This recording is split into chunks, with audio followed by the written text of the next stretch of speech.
now talking about great building initiatives in Europe. And I am with fleas, and this in my Portuguese language is a good thing. It says, I'm looking forward, and I hope all of us to pass the word to Alla. Alla, that it comes from Ukraine, and he's going to talk about Bildung, the cultural, educational, and economic role of Prosvita. So welcome, and the floor is with you. Please share with us the experiences, the things that are happening back there, and we are most curious to hear you. Dear friends, warm greeting from Ukraine.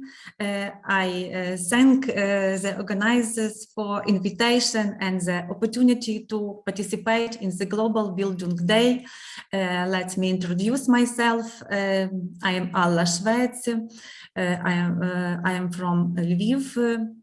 I am the Doctor of Philology and Deputy Director of Sciences of Institute by Franko of the National Academy of Science of Ukraine. I would like to briefly present the main aspects of my project dedicated to the activities of the Prosvita Society in historical retrospective. Anyone who is even slightly familiar with the history of revival of the Ukrainian nation in the 19th century knows how much struggle, effort, hard work, and sacrifices there were in the name of science and education.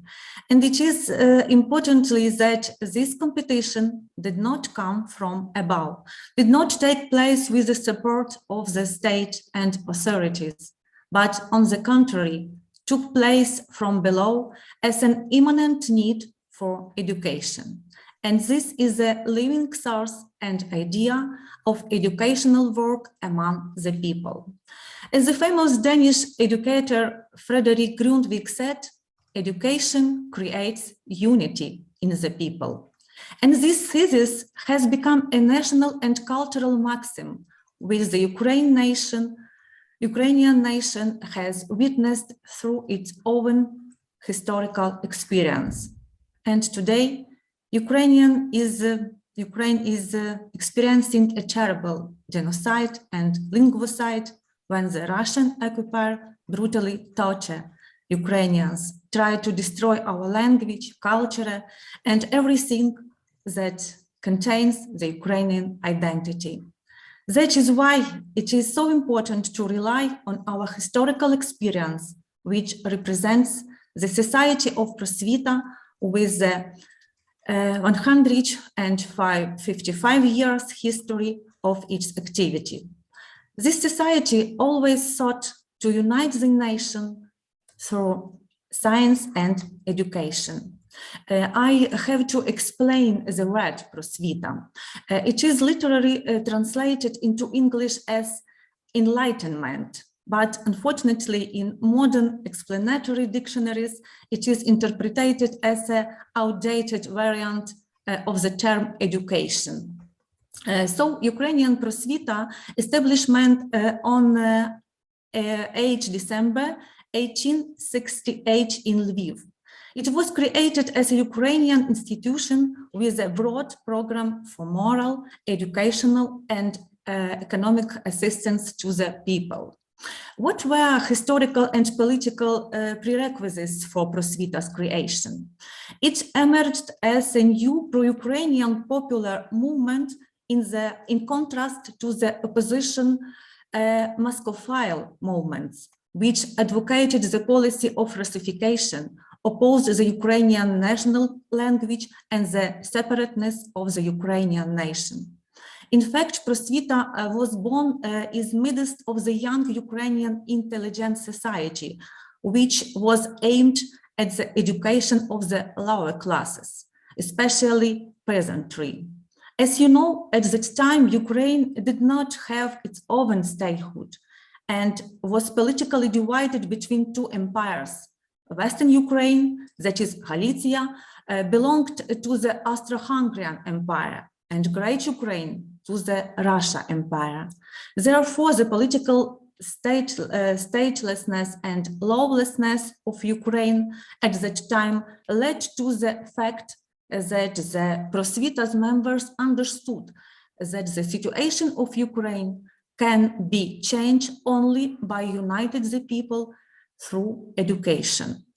Gradually, Prosvita became a mass national public organization of Ukrainians of Galicia, which at the beginning of the 20th century spread its activities to all of Ukraine and other countries where there were Ukrainian settlements. For example, Kuban, Far East, Croatia, Bosnia and Herzegovina, Slovenia, overseas in Canada, USA, Argentina, Paraguay, Brazil, Australia. In the first decades of the 20th century, Prosvita in general has become an intercontinental social cultural phenomenon of Ukrainians. The main task of the society were to promote the education of the Ukrainian people in cultural, national, political, and economic directions, to solve social cultural problems, to eliminate illiteracy, to build people house, reading rooms, general education schools, and craft schools, and of course, to publish and distribute books.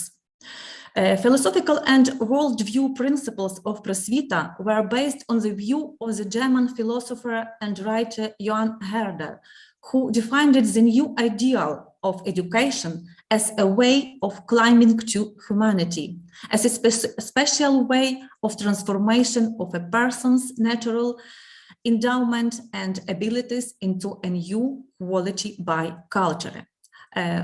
Herder introduced the concept of collective soul of people, later development in the works of German idealists such as Hegel, Fichte, Jakobs Grimm, and Brother Schlegel, who invited interest in ethnography and folklore.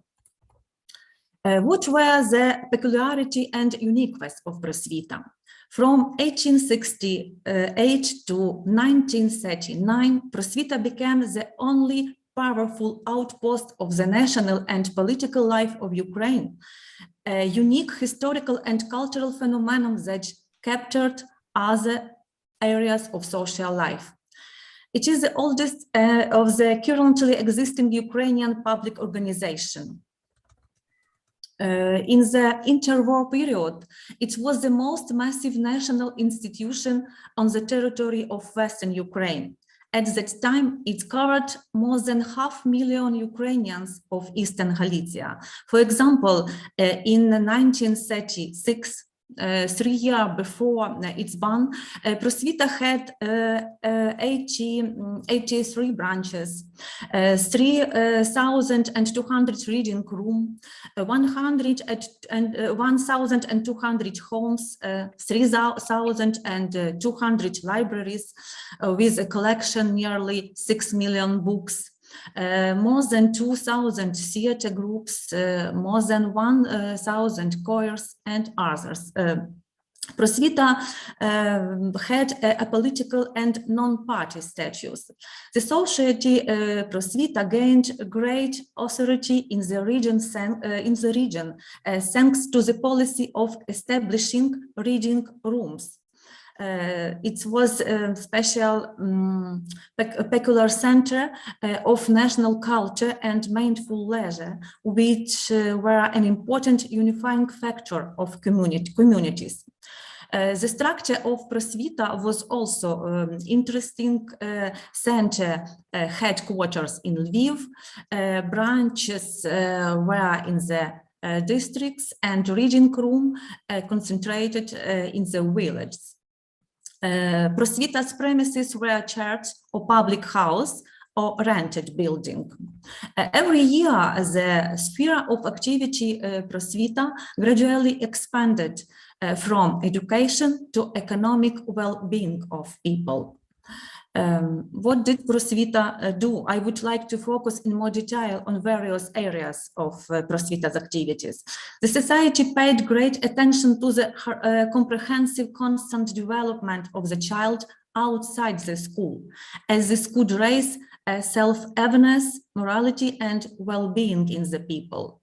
The main statutory task was the establishment of the whole network of Prosvita branches, libraries, and completion of their funds with book in Ukrainian language.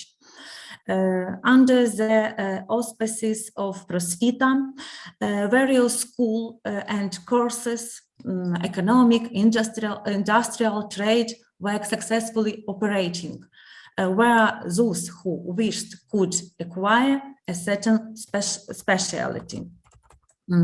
If we say about economic activity of Prosvita, its purpose was to improve material standard of living of the Galicians as a necessary condition for the cultural development.